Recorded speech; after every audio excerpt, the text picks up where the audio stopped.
साथ नीलोफर अंसारी और आप देख रहे हैं V9 न्यूज। V9 न्यूज पर हम आपको दिखाएंगे देश की हर बड़ी खबर। तो आइए नजर डालते हैं आज की बड़ी खबर पर। यूपी के सीतापुर जनपद के महोली की कठिना नदी की कछारों ने राष्ट्रीय पशु बाघ को अपना दीवाना बना लिया है। खीरों के जंगल से भटककर नदी के रास्ते यहां आने वाले बाघ यहीं के होकर रह गए। यहाँ के वातावरण ने उन्हें इस कदर लुभाया कि बाघों का कुंबा बढ़ता चला गया।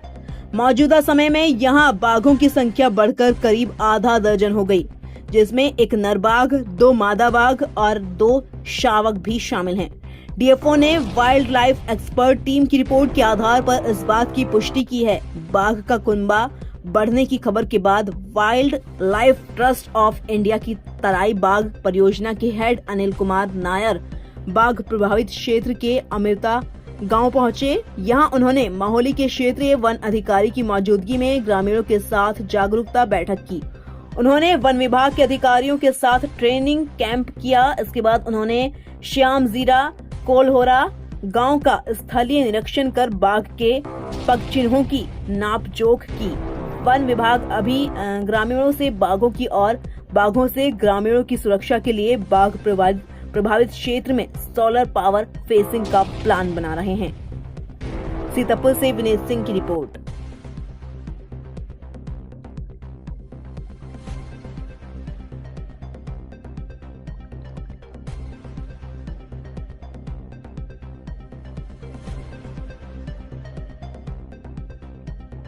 आया गया यहाँ पे और उसके पीछे ये कारण था कि पिछले 3-4-6 महीनों से लगभग 6 महीनों से जो है यहाँ पे बाघ के द्वारा जो है कई जो है पालतू पशुओं का जो है शिकार किया गया और लोगों में यहाँ पे भय व्याप्त था। तो उसके लिए क्योंकि ये हमारा सामाजिक वानिकी विभाग है जिसका मैंडेट जो है वाइल्ड लाइफ मैनेजमेंट नहीं है और स्टाफ को इस तरह की कोई ट्रेनिंग भी नहीं है, तो इसी के सहयोग के लिए जो है वन विभाग द्वारा हमारे से निवेदन किया गया था कि आप आकर के एक बार इस एरिया का निरीक्षण करके उसके हिसाब से जो भी हमें सुझाव हैं वो हमें यहाँ पर दें। तो हमारी टीम ने आकर के अभी 2 दिन में महोली क्षेत्र का यहाँ पर पूरा दौरा किया। गांव के जो लोग हैं उनसे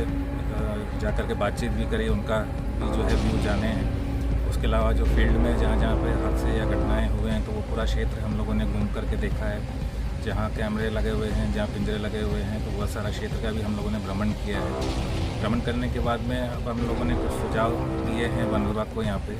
जिसमें एक छोटा सा ट्रेनिंग भी हमने जो अपने फील्ड स्टाफ है उन लोगों के लिए रखा कि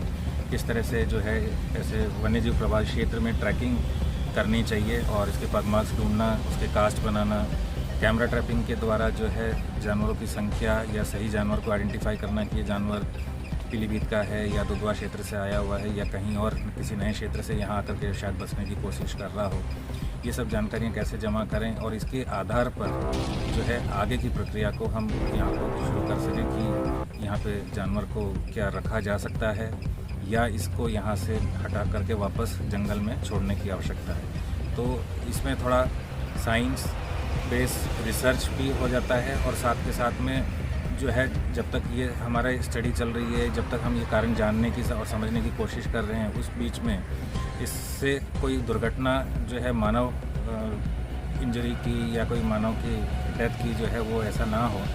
उसमें क्या क्या सावधानी रखनी चाहिए, इससे संबंधित जो जानकारियाँ जो हैं वो गांव में इस प्रभावित क्षेत्र के जितने भी गांव हैं, जितने भी लोग हैं, उन तक बराबर समय से पहुंचती रहें। और एक और अच्छी चीज़ यहाँ पे ये लगे कि ये काम जो है विभाग ने यहाँ पे सबसे पहले शुरू किया कि लोगों में जागरूकता पैदा करने का काम शुरू किया कि इस तरीके की कोई दुर्घटना मनुष्य के साथ में ना होने पाए। और कल लोगों ने भी उसके बारे में बताया और उसका पालन कर रहे हैं। ये एक बहुत अच्छी बात है कि इस क्षेत्र में लोग जागरूक हैं कि उन्हें सावधानियाँ क्या रखने की ज़रूरत है। बाकी रही बात कि इसको जानवर को ढूंढने की या पहचान करने की कितने जानवर हैं, एक हैं या एक से अधिक हैं और इनके प्रबंध करने के लिए क्या उचित रहेगा, उसमें थोड़ा सा जो है मान लीजिए 15 दिन या 20 दिन का शायद समय लग जाए थोड़ा सा, और जो जानकारियाँ अभी इनको ट्रेनिंग के माध्यम से दी गई हैं विभाग को, वो एक बार मिलने के बाद में बहुत शीघ्र मैं समझता हूँ कि वन विभाग यहाँ पे ठोस कार्रवाई करने के लिए उनके पास में जो है सारी जानकारी होगी और इसी के आधार पर वन विभाग जो भी निर्णय लेगा वो ऑब्वियसली जो है लोगों के हित में और जो वन्य जीव है जो हमारा राष्ट्रीय पशु है उसके भी हित में होगा।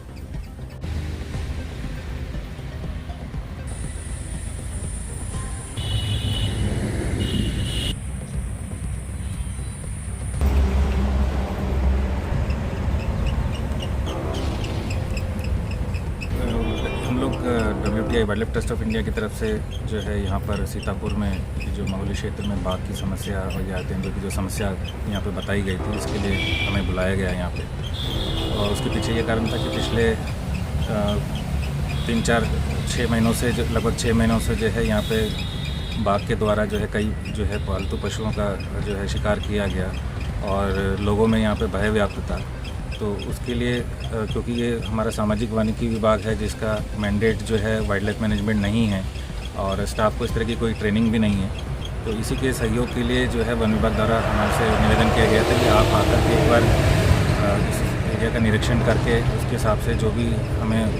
सुझाव हैं वो हमें यहाँ पर दें। तो हमारी टीम ने आकर के अभी 2 दिन में माहौली क्षेत्र का यहाँ पर पूरा दौरा किया, गाँव के जो लोग हैं उनसे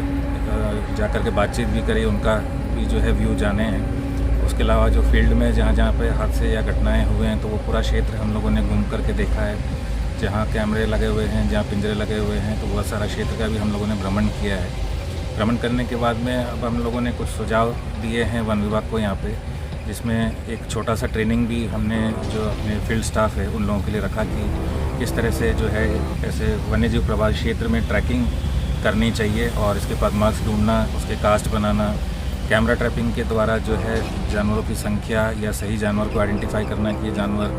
पीलीभीत का है या दुधवा क्षेत्र से आया हुआ है या कहीं और किसी नए क्षेत्र से यहाँ आकर के शायद बसने की कोशिश कर रहा हो। ये सब जानकारियाँ कैसे जमा करें और इसके आधार पर जो है आगे की प्रक्रिया को हम यहाँ पे शुरू कर सकें कि यहाँ पे जानवर को क्या रखा जा सकता है या इसको यहाँ से हटा करके वापस जंगल में छोड़ने की आवश्यकता है। तो इसमें थोड़ा साइंस बेस रिसर्च भी हो जाता है और साथ के साथ में जो है जब तक ये हमारा स्टडी चल रही है, जब तक हम ये कारण जानने की और समझने की कोशिश कर रहे हैं, उस बीच में इससे कोई दुर्घटना जो है मानव इंजरी की या कोई मानव की डेथ की जो है वो ऐसा ना हो,